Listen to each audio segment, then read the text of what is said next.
श्रेयो हि ज्ञानमभ्यासात् ज्ञानम ध्यानम विशिष्यते ध्यानाति कर्म फल त्यागम त्यागान शांतिरनंतरम। भगवान कृष्ण कहते हैं कि यदि तुम कोई भी कार्य करते हो तो ये अभ्यास अवश्य कर सकते हो। बिना अभ्यास के कोई भी कार्य संभव नहीं होता है। आप धर्म के भी कार्य करेंगे तो उसके लिए भी आपको मन बनाना पड़ेगा और उसके लिए आपको प्रयास करना पड़ेगा और सोचना पड़ेगा और आगे बढ़ना पड़ेगा। बिना अभ्यास के आप नहीं कर सकते हैं। और ज्ञान के अनुशीलन में भी लग जाओ तो लेकिन ज्ञान के लिए भी आपको उद्यम ही करना पड़ेगा। ज्ञान ऐसे नहीं आ जाता है। ज्ञान प्राप्त करने के लिए भी आपको उद्यम करना पड़ेगा। अब आप विचार करिए कि हर एक विषय में उद्यम है। कोई भी काम करें आप, प्रयास है। ऐसे ही जब शरीर का अपना अभ्यास हो जाता है तो शरीर मन से आगे चलने लगता है। मन में विचार आया और आप तत्पर हुए। जिस प्रकार से कि जब अभ्यास हो जाता है आपके शरीर को, अंगों को, प्रत्यंगों को, तो क्या होता है कि जिस प्रकार से कि ड्राइवर गाड़ी को चला रहा होता है, गाड़ी में अनेकानेक सवारी हैं, पूरी गाड़ी भरी हुई है, उस गाड़ी को ड्राइवर लेकर के जा रहा है। ड्राइवर को क्या है? ड्राइवर को है एक अभ्यास, उसके हाथों का अभ्यास, उसकी नज़र का अभ्यास, उसके पैरों का अभ्यास। कहाँ ब्रेक लगना है अपने आप ब्रेक लगेगा, जहाँ मोड़ना है हाथ अपने आप क्रिया करेंगे, कर्म करेंगे, उद्यम करेंगे। आँखों की दृष्टि कहाँ तक जा रही है, कहाँ क्या जरूरी है, क्या जरूरी नहीं है। सवारी तो बैठ कर के कुछ भी देख सकती हैं, सवारी तो कोई भी कार्य कर सकती हैं, अथवा शांत होकर के भी बैठ सकती हैं, अथवा बातचीत करके भी अपना समय काट सकती हैं। लेकिन ड्राइवर को हमेशा अपना लक्ष्य दिखाई देता है और आगे का मार्ग दिखाई देता है। ऐसे ही आपको भी भक्ति कार्य करने के लिए भी उद्यम करना होगा और उसका अभ्यास करना होगा। जबकि इस अज्ञान के इस अभ्यास को प्राप्त करने के लिए ज्ञान जरूरी है, उसकी जानकारी होना बहुत जरूरी है, तभी तो अभ्यास आप कर पाएंगे। भाई आपको ज्ञान नहीं होगा तो अभ्यास किस बात का कर पाएंगे। और अभ्यास से भी, इस अभ्यास से श्रेष्ठ ज्ञान को माना गया है। क्यों माना गया? कि ज्ञान से ही आप अभ्यास कर सकते हैं। आपको गिनती 100 तक आती नहीं तो आप अभ्यास कैसे कर लेंगे? जब तक उसकी आकृति नहीं जानेंगे तब तक अभ्यास कैसे कर लेंगे? अतः आकृति का बोध होना, उसका ज्ञान होना, तब आप अभ्यास कर सकते हैं और आपके हाथ पैर सब उसी अभ्यास के अंतर्गत प्रयत्न करके आगे बढ़ सकते हैं। दूसरी बात, अब ज्ञान से भी ज्यादा क्या है? श्रेष्ठ ध्यान है। ज्ञान प्राप्त करने के लिए आपको ध्यान की आवश्यकता हो। ज्ञान बिना ध्यान के नहीं आता है। अतः ज्ञान से ऊपर क्या है? ध्यान। आप जब तक ध्यान से नहीं किसी चीज को जानेंगे तब तक आपको वो ज्ञान नहीं हो सकता। बात समझने की है। आप जब तक किसी बात को ध्यान से नहीं सुनेंगे तब तक आपको उस बात का ज्ञान नहीं होगा, और ज्ञान नहीं होगा तो फिर अभ्यास नहीं बन सकता। भगवान कृष्ण कहते हैं, ये गीता में क्या है, कहा है उन्होंने 12वें अध्याय में। तो अभ्यास करने के लिए ज्ञान की आवश्यकता है और ज्ञान प्राप्त करने के लिए ध्यान की आवश्यकता है। और ध्यान से भी श्रेष्ठ क्या है? कर्म, कर्मों का फल। कर्म और कर्मों का फल। बिना कर्मों के फल के आप नहीं समझेंगे कि ये अभ्यास हम किस लिए कर रहे हैं। आज जो अभ्यास कर रहे हैं उस अभ्यास का अंत आप जानने के लिए, कहने का मतलब ये है कि आप उस जो कर्म करने जा रहे हैं उसका फल समझ रहे हैं, तभी तो आप अभ्यास कर रहे हैं। जैसे एक ड्राइवर गाड़ी चलाना सीख रहा है तो भी ये समझ रहा है कि इसका फल क्या होगा, जब सीख जाएंगे तो गाड़ी चलाएंगे, यात्राएं करेंगे, यात्राएं करवाएंगे, यानी उस फल तक का उसको ज्ञान हो रहा है, तब वो कार्य कर रहा है, तभी वो कर्म फल कर रहा है। और फिर सारे कर्मों का फल त्याग करके उस समय, जिस समय आप अभ्यास कर रहे हैं उस समय ये कर्मों के फल आप नहीं रखते हैं, ऐसा त्याग से मनुष्य को तभी मन की शांति होती है, तभी वो अभ्यास पूरा होता है। ये भगवान कृष्ण कहते हैं कि मेरे स्वरूप को जानने के लिए, मुझे प्राप्त करने के लिए तू मेरा अभ्यास कर। जो लोग अभ्यास नहीं करते हैं, जो जिस अभ्यास में पड़े रहते हैं, जैसा अभ्यास करते हैं, जैसे कोई चोरी का अभ्यास करता है तो बिना अभ्यास के तो चोरी भी नहीं हो सकती। नया कोई व्यक्ति चोरी करना चाहे तो क्या कर लेगा, उसको भी उस कार्य के करने के लिए अभ्यास की आवश्यकता है, और उस अभ्यास को करने के लिए भी उसको ध्यान की और उस चोरी के ज्ञान की आवश्यकता है। जब तक ध्यान से उस चोरी के ज्ञान को प्राप्त नहीं करेगा तब तक वो चोरी नहीं कर सकता। बहुत से लोग हैं ऐसे। तो इन सब के लिए आपको प्रयत्न करना चाहिए। भगवान की भक्ति प्राप्त करने के लिए आपको प्रत्येक अपने शरीर के अंगों का भी अभ्यास करना चाहिए। यदि आप बिना अभ्यास के अन्य अभ्यासों में बने रहे तो आपको भक्ति का अभ्यास नहीं हो पाएगा। भक्ति का अभ्यास करने के लिए भी आपको ध्यान की और ज्ञान की इतनी आवश्यकता है जिससे आप भगवान के प्रति आकर्षित होते जाओ, आकर्षित होते जाओ। अगर आप ये विचार करते हैं कि ये भक्ति, भजन, पूजा, पाठ, ये सारी चीजें, दान, पुण्य, धर्म, ये सब जो तो बाद की बात है, बाद की बात है, बाद की बात। आप विचार करिए, यदि आप आज से भी अभ्यास नहीं कर रहे हैं तो आप बाद में भी इसका अभ्यास नहीं कर सकते। फिर अभ्यास नहीं होगा, फिर आप कर ही नहीं पाएंगे। भले ही आपके पास अनगिनत वस्तुएं हैं लेकिन आप नहीं कर सकते। एक व्यक्ति था, उसने भक्ति मार्ग में चलने के लिए कोई प्रयास नहीं किया, कोई प्रयास नहीं किया, और उसकी संगत इस प्रकार की बनी थी कि चोरों के साथ में और व्यसनों में उसकी वृत्ति चली गई।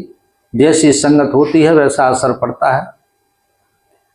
आपकी संगत सज्जन पुरुषों की होगी तो आपके अंदर वही गुण आने लगेंगे, और आपकी संगत दुर्जन लोगों के साथ होगी तो दुर्जनता के ही आपके अंदर लक्षण आने लगेंगे, और उसी में अभ्यास शुरू हो जाता है। तो उस व्यक्ति ने क्या किया कि दुर्जन लोगों की संगति में जाकर के उसके अंदर सारे दुर्गुण आ गए। अब जब दुर्गुण आ जाते हैं तो अहंकार भी चरम पर होता है। अब उस व्यक्ति ने अपने पूरे जीवन काल में अलावा दुष्ट कर्मों के अलावा कुछ नहीं किया, दुष्ट कर्म करता रहा, दुष्ट ही कर्म, सताना लोगों को, लोगों का धन छीनना, लोगों को परेशान करना, नाना प्रकार के कष्ट देना, और इन्हीं में मांस, मदिरा इत्यादि इस तरह से भोजन इत्यादि करना। समय सुनिश्चित ही होता है, कितने वर्षों तक कर लोगे। कुमार्ग पर चलने वाला भी लंबे समय तक वो अभ्यास नहीं चला सकता। गलत कार्यों को करने वाला भी कब तक करेगा, जब तक जवानी है। अंत समय जब आता है, जैसे जैसे बुढ़ापा आता है, जब शरीर शिथिल होता जाता है तो केवल शुरू से लेकर के आखिर तक का एक अभ्यास ही कार्य करता है, वो है मनन, चिंतन, ध्यान, भगवत भजन। वो तो आपके अंत समय तक चलता है, लेकिन अन्य जितने कर्म हैं वो सब शिथिल होते जाते हैं, छूटते जाते हैं। ऐसे ही उस व्यक्ति की अवस्था ढल चुकी। अब उसने विचार किया, एक सत्संग में गया, सत्संग में जाकर के उसने ये उपदेश सुने कि व्यक्ति को दान करना चाहिए, धर्म करना चाहिए, पुण्य करना चाहिए, भगवान का भजन करना चाहिए। जिसने कभी भजन नहीं किया हो वो क्या भजन करेगा बुढ़ापे में? जिसने कभी दान करना नहीं सीखा तो वो क्या बुढ़ापे में दान कर पाएगा? उसके हाथ कांपेंगे दान करते समय। अगर जबरदस्ती मुंह से लोगों के कहने से देगा भी तो मन से अंदर खींचता जाएगा, मन से हाजिर नहीं हो पाएगा। तो इसी प्रकार से लोगों ने कहा कि भाई कुछ नहीं हो सके तो गंगा स्नान कर लेना चाहिए। कहीं सत्संग में उसको ये मिला कि अब की परवी पड़ रही है, सोमवार की अमावस्या है, तो सोमवार की अमावस्या के दिन गंगा स्नान कर लेने से भी सारे पाप नष्ट हो जाते हैं। कहा जाता है कि पांडवों के टाइम में तो सोमवती अमावस्या ही नहीं पड़ी, इंतजार करते करते चले गए, लेकिन सोमवती अमावस्या का पुण्य नहीं मिल पाया। क्यों? कि 12 पूर्णमासी होती हैं और 12 पूर्णमासियों के बराबर एक पुण्य प्राप्त होता है मार्गशीर्ष स्नान करने से। मार्गशीर्ष का स्नान करने से एक पुण्य प्राप्त होता है बराबर। और इस तरह से 12 मार्गशीर्ष पुण्य स्नान करने से एक परवी का होता है। आपने अगर एक पर्व का स्नान कर लिया अर्थात सोमवती अमावस्या का स्नान कर लिया तो आपने 12 मार्गशीर्ष के बराबर आपने स्नान कर लिया, अर्थात 12 वर्ष। 12 वर्ष तक नित्य स्नान, 12 वर्ष तक प्रत्येक मार्गशीर्ष एकादशी का स्नान, 12 वर्ष तक प्रत्येक पूर्णमासी का स्नान करने से जो पुण्य प्राप्त होता है वो एक सोमवती अमावस्या के स्नान करने से पुण्य प्राप्त हो जाता है। इतना भयंकर पुण्य है। उस व्यक्ति ने विचार किया कि उसी एक पर्व का स्नान कर लिया जाए, संयोग से वो पर्व मिली है तो उसको हम स्नान करेंगे। तो अवस्था तो अब उसकी ऐसी थी नहीं जवानी वाली, तो उसने विचार किया कि मैं गंगा स्नान करने ही जाऊंगा। तो गंगा स्नान करने के लिए चल दिया। भयंकर गर्मी, ऐसी मार्च, इतनी गर्मी। आप देख रहे होंगे कि टेम्परेचर जो है 40-45 डिग्री सेल्सियस का टेम्परेचर रहा होगा। इतने साधन नहीं थे उस समय, पैदल ही जाना हुआ। तो पैदल चलते चलते वो इतना थक गया, प्यास लगी, परेशान हो गया, लेकिन गंगा जी फिर भी दूर ही थी। गंगा जी की रेती में चलते चलते उसके पैर जलने लगे, प्यास बढ़ने लगी, लेकिन गंगा जी की धारा उससे फिर भी दूर थी।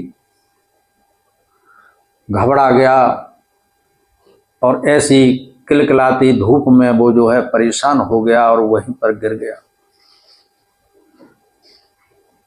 गिरने से क्या हुआ कि उसके प्राण निकल गए, अर्थात गंगा जी के दर्शन, गंगा जी के पास नहीं पहुंच पाया और बल्कि पीछे ही रह करके उसके प्राण निकल गए। लेकिन वो गंगा जी का पर्व नहीं ले पाया, उस पर्वी का स्नान कर नहीं पाया, उस सोमवती अमावस्या का स्नान नहीं कर पाया।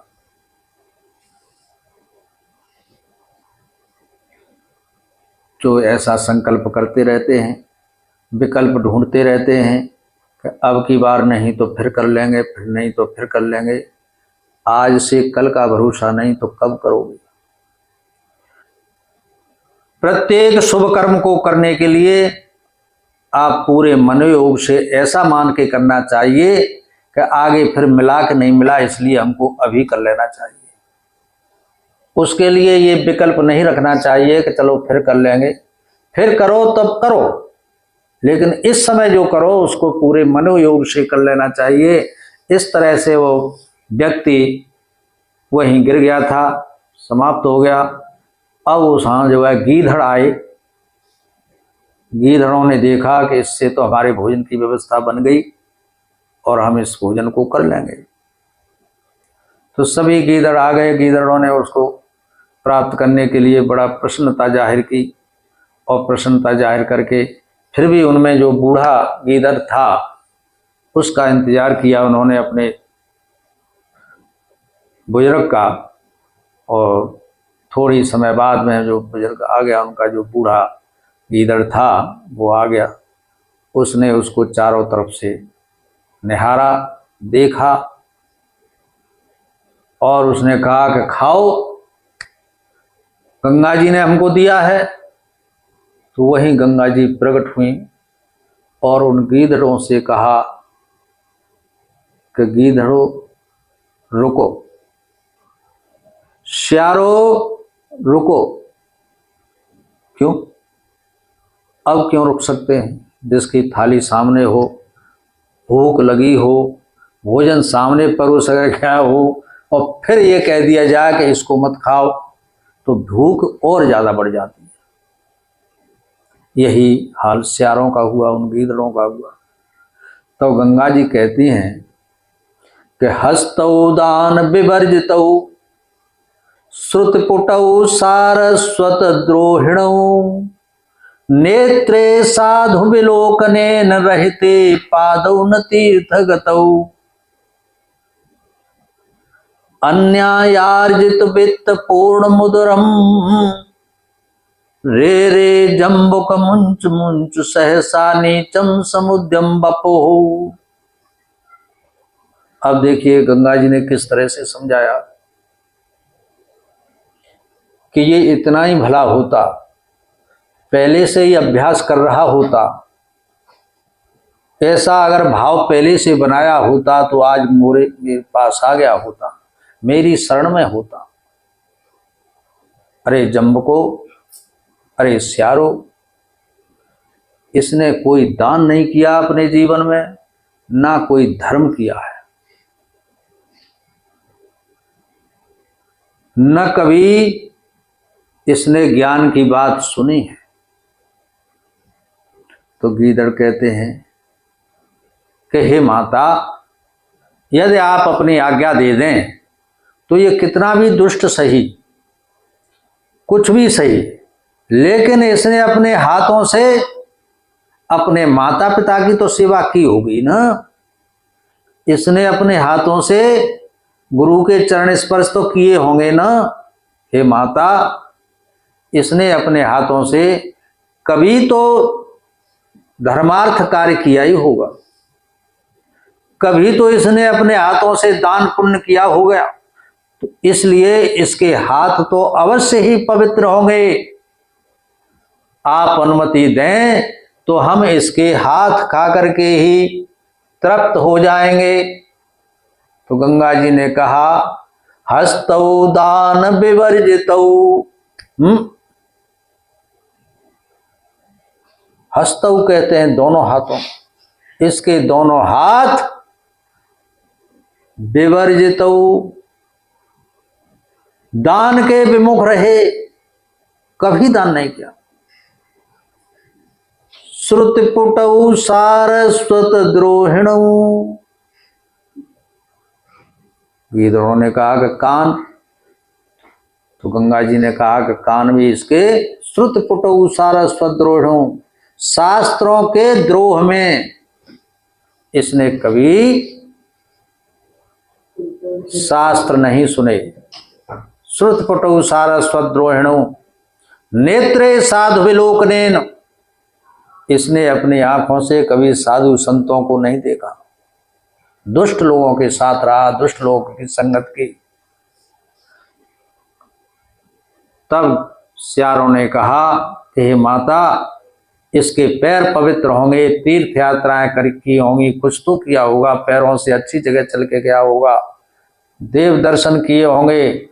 रहते पादौ न तीर्थ गतौ, देखा ना तुमने इसके पैर अब आकर के यहाँ मेरे पास आने को तैयार हुए, लेकिन मेरे पास तक नहीं आ पाए, इसलिए इसके पैर कभी किसी तीर्थ में नहीं गए।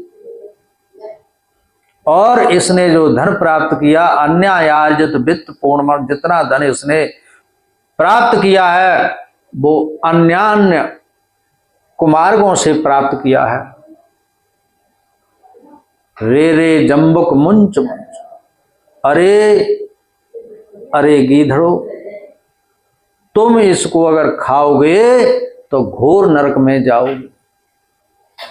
आज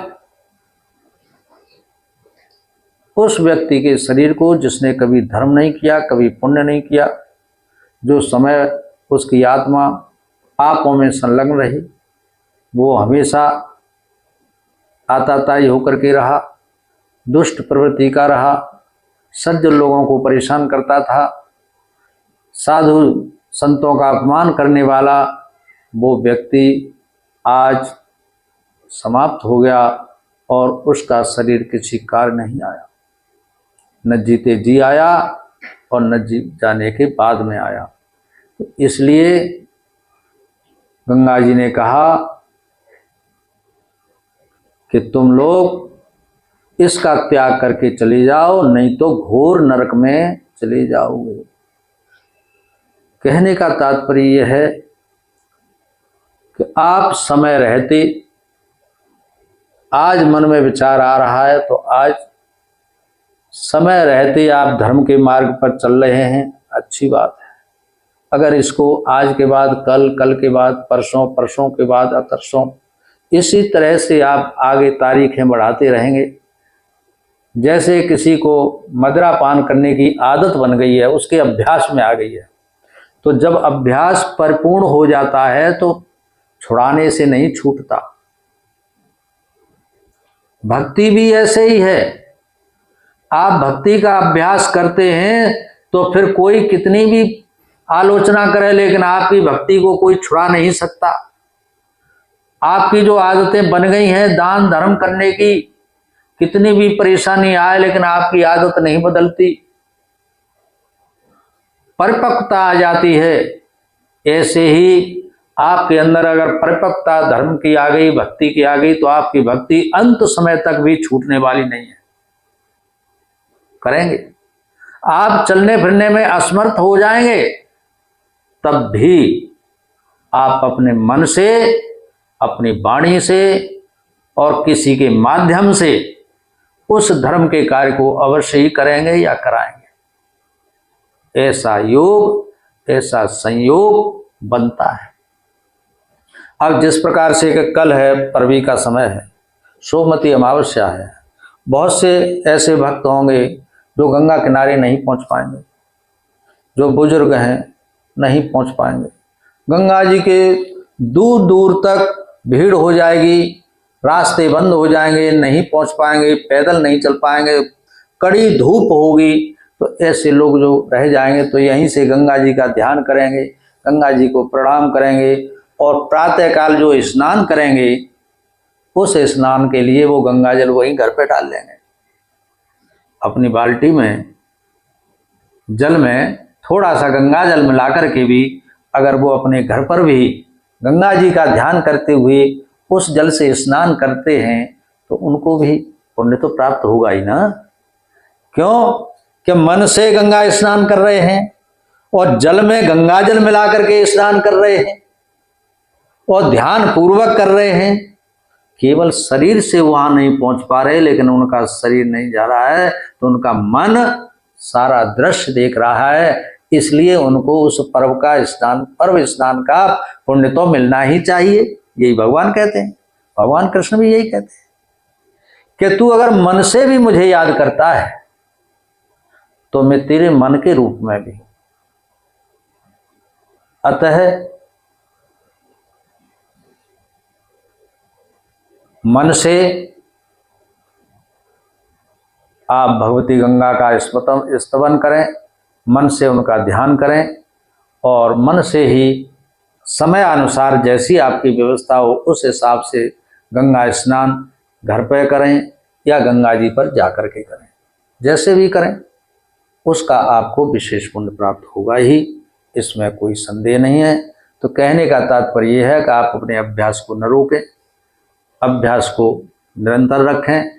इसी तरह से यदि आप भक्ति करते रहेंगे तो आपका कल्याण अवश्य होगा। प्रेम से बोलिए गुरुदेव भगवान की